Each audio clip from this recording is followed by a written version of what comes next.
Girão fala sobre novo pedido de impeachment de Alexandre Moraes. Eu queria pedir um pouquinho de silêncio nesse momento.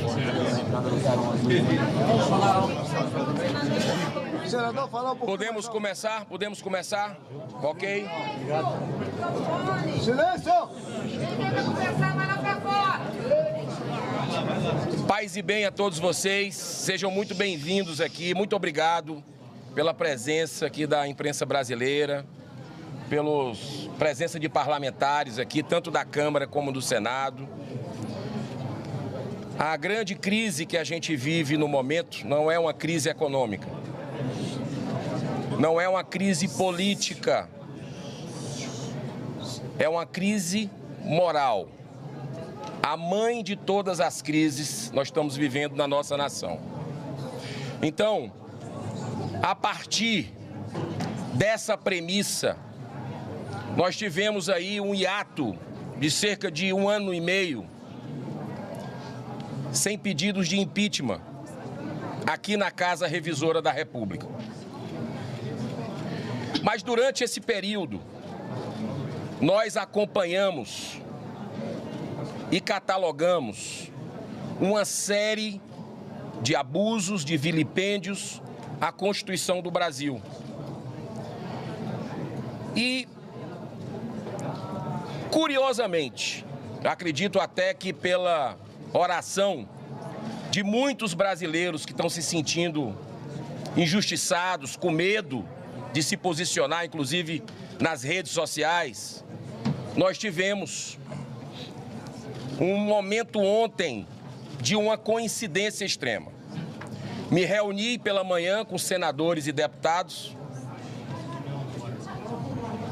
para apresentarmos juntos um pedido coletivo de impeachment que transcende, quero deixar muito claro aqui, essa questão de ser de direita, de esquerda, contra o governo e a favor do governo. É muito mais que isso esse momento que a gente está vivendo. Não é questão de ser de oposição, é questão de defender verdadeiramente a democracia do Brasil, de respeitar a lei do Brasil. Então, na conversa que nós tivemos ontem pela manhã, elencamos uma campanha nacional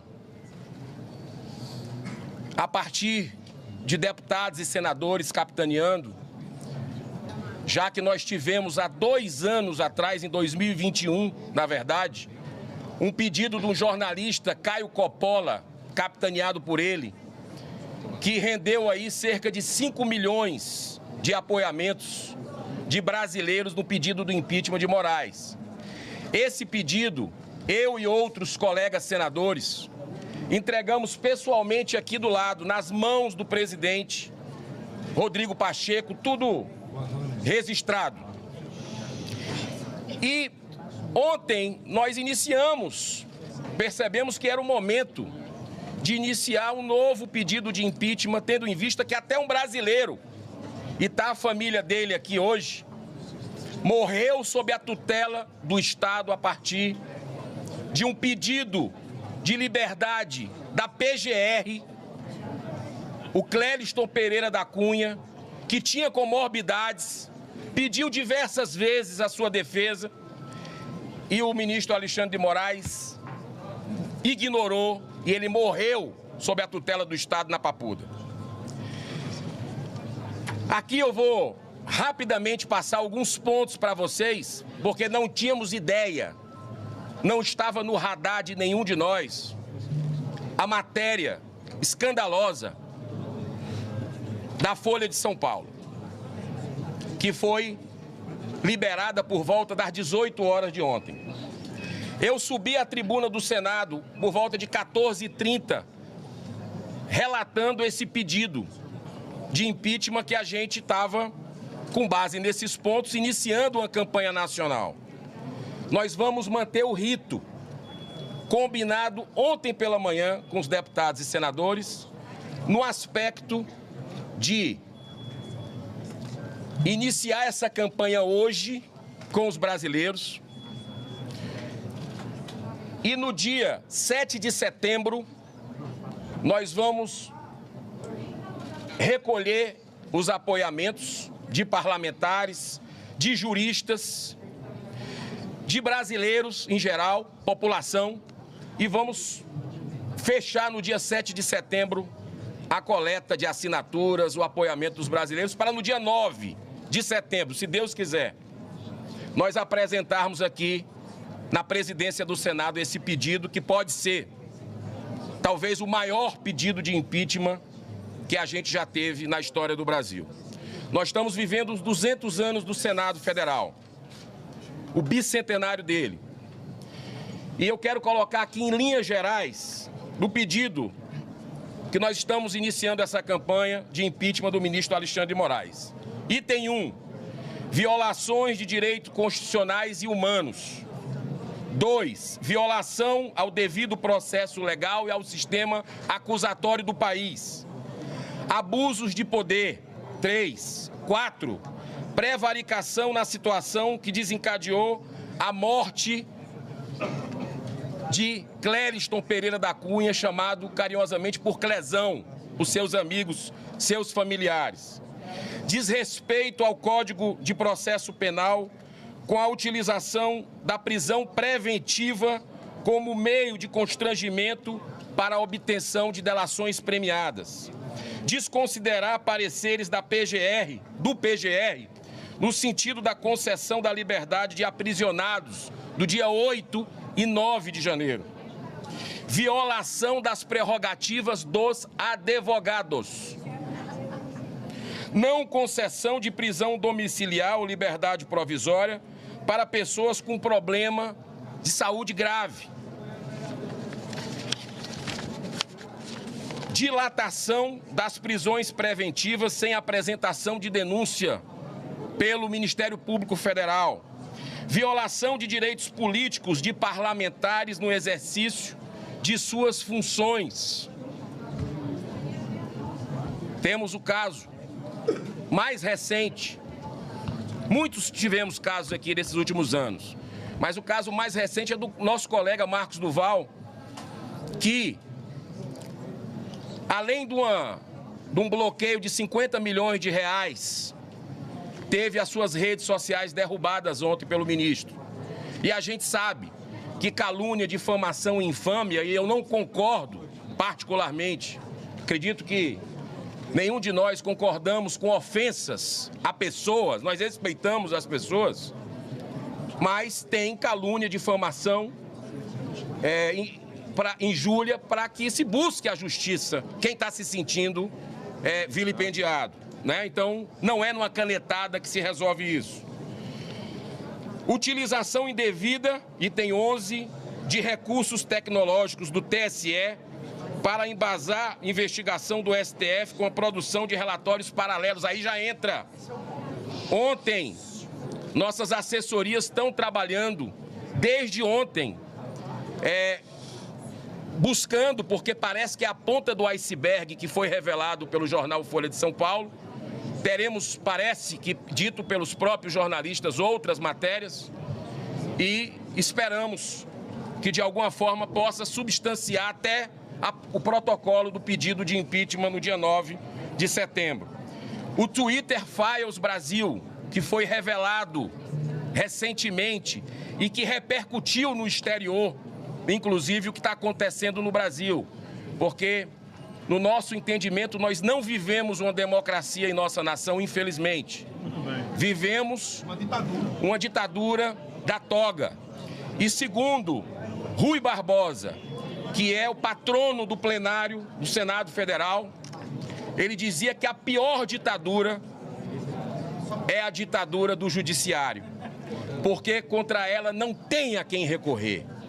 Mas o Senado precisa cumprir o seu dever constitucional, porque só ele, a Constituição, nos dá, como senadores, a prerrogativa de fazermos investigações sobre o ministro do Supremo. E, por último, a interpelação do Congresso norte-americano sobre as violações de direitos por parte de Alexandre de Moraes. Então, eu queria, nesse momento aqui, dizer que, com muita serenidade, com muito equilíbrio, nós temos parlamentares aqui de vários partidos, eu tenho uma postura, desde que cheguei aqui, também de posicionamento sobre eventuais abusos que estão acontecendo a partir do judiciário.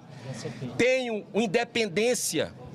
Isso não é uma questão, repito, de ser ligado a um partido ou a outro, é independência. Desde o início aqui, eu tive independência com relação ao governo anterior, votei matérias contra, nesse governo também, e acredito que nós precisamos caminhar pela democracia, pela verdadeira democracia nesse caminho. Quero dizer que tem tramitando na Câmara dos Deputados uma CPI há algum tempo, que chegou a hora também de abrir. Já vi outros colegas também falando que é a CPI de abuso de autoridade, que é a autoria do deputado Marcel Van Hatten. Temos também outros colegas que vocês podem ter notícias em pouco tempo, da Câmara e do Senado, que estão vendo a possibilidade de CPI com as revelações da Folha de São Paulo também. E eu acredito que isso faz parte do processo democrático, sem pré-julgamentos, mas que a gente possa avaliar o que está acontecendo com a nossa nação nesse momento emblemático que nós estamos vivendo, onde um dos maiores policiais, por exemplo, dando um caso, tem dezenas, centenas de casos, mas Silvinei Vasquez, um dos policiais reconhecidos internacionalmente no período como o maior, que mais apreendeu drogas, e dinheiro às vésperas da eleição, que supostamente seriam para compra de votos. Fica a pergunta, será que é vingança de um sistema? Revanche? Ele passou um ano de forma arbitrária, preso, com pessoas extremamente, inclusive, perigosas.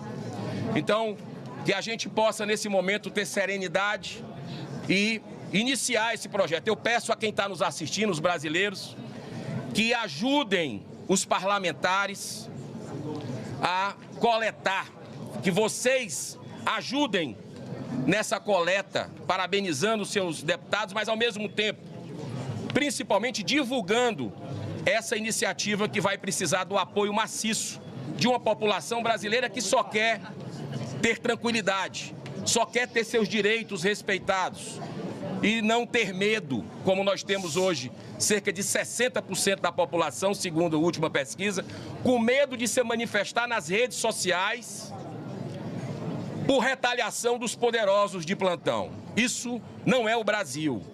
Não é o Brasil que a gente quer para os nossos filhos e netos.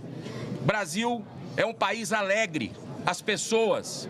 E hoje em dia nós estamos vendo lá fora já essa tristeza repercutindo no nosso povo, inclusive internacionalmente. Então, queremos dizer que agradecer a presença de todos vocês, parabenizar a imprensa brasileira aqui presente, que a gente possa, de uma forma muito equilibrada, com muita justiça, fazer esse papel para as futuras gerações. Muito obrigado. Boa tarde a todos.